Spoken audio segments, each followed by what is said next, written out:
આ જે નકલી નોટો ઝડપાઈ છે એની બાબતે મહેસાણા જિલ્લાના વિજાપુર પોલીસ સ્ટેશનમાં ઇન્ડિયન ફેક કરન્સી નોટ અનુસંધાને એક ગુનો નોંધવામાં આવેલો છે. એ ગુનાની જે પ્રાથમિક હકીકત એવી છે કે સંદીપ ભાનુભાઈ ભટ્ટ કે જેઓ વિજાપુર ખાતે HDFC બ્રાન્ચ છે જે બેંક એમાં બેંક મેનેજર તરીકે ફરજ બજાવે છે.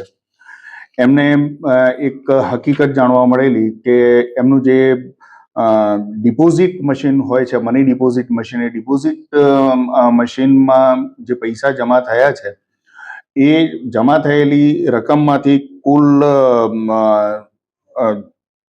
37,000 રૂપિયા છે જે અરજદારે જમા કરાવેલા 50,000 એમાંથી 37,000 જ જમા થયેલા છે અને બાકીના 13,000 છે એ જમા થયેલા નથી. એટલે અરજદારશ્રી છે એ ત્યાં આગળ બેંકમાં જઈને વિજાપુર શાખામાં એમણે તપાસ કરેલી.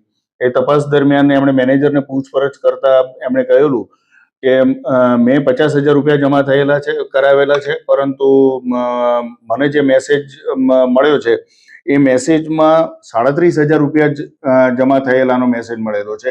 ત્યારે મેનેજરશ્રીએ એમને જણાવેલું કે તમે જે પૈસા જમા કરાવ્યા છે એમાં ઇન્ડિયન ફેક કરન્સી નોટો 500ના દરની મળી આવેલી છે અને 26 નોટો છે. તો આ બાબતે અમે પોલીસને જાણ કરેલી છે અને પોલીસમાં અરજી કરેલી છે. એ અરજી પોલીસ તપાસમાં અમને મળેલી હતી. એના આધારે અમે એની પ્રાથમિક તપાસ શરૂઆત કરેલી. એ પ્રાથમિક તપાસમાં અમને એવું જાણવા મળેલું કે આ જે ગુનો આચરવામાં છે એ ટોટલ 4 વ્યક્તિઓ સંડોવાયેલા છે. જે અરજદાર હતા એ અરજદારે પોતે ઓરિજિનલ અસલ 500ના કરન્સીની નોટો સમજીને જ પૈસા જમા કરાવેલા હતા.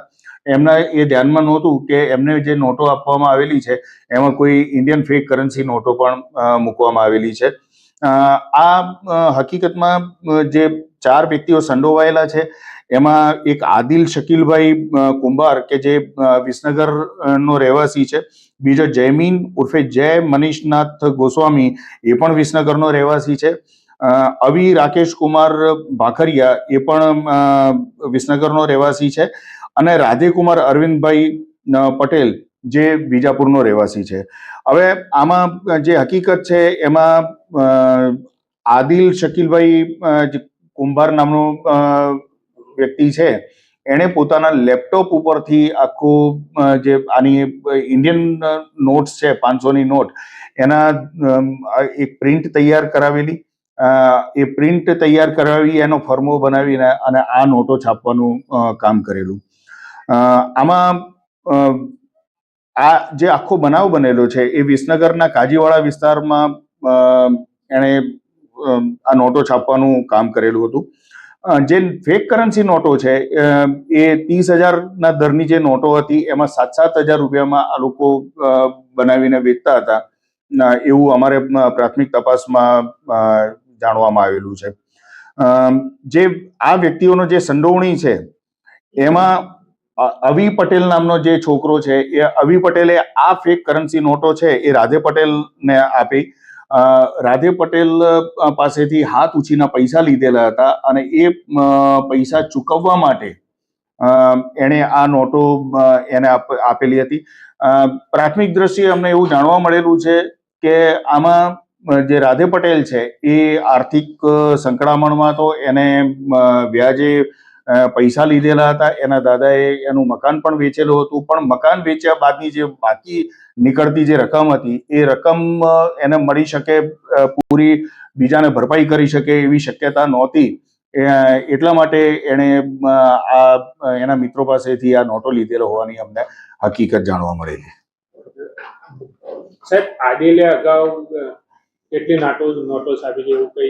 પ્રાથમિક જ્યારે અમે આદિલને હાલ અમે એની અમારી કસ્ટડીમાં છે, એની પૂછપરછ કરી. એ પૂછપરછ દરમિયાન અમને એવું જાણવા મળેલું છે કે આણે બીજા 50,000ની નોટો પણ એને છાપેલી હતી, પરંતુ જ્યારે આ લોકો ને જાણ થઈ કે HDFC બેંકમાં જે નોટો જમા કરાવવામાં આવેલી છે એ નોટો માંથી કેટલીક નોટો ડુપ્લિકેટ બનાવટી નોટો મળી આવેલી છે.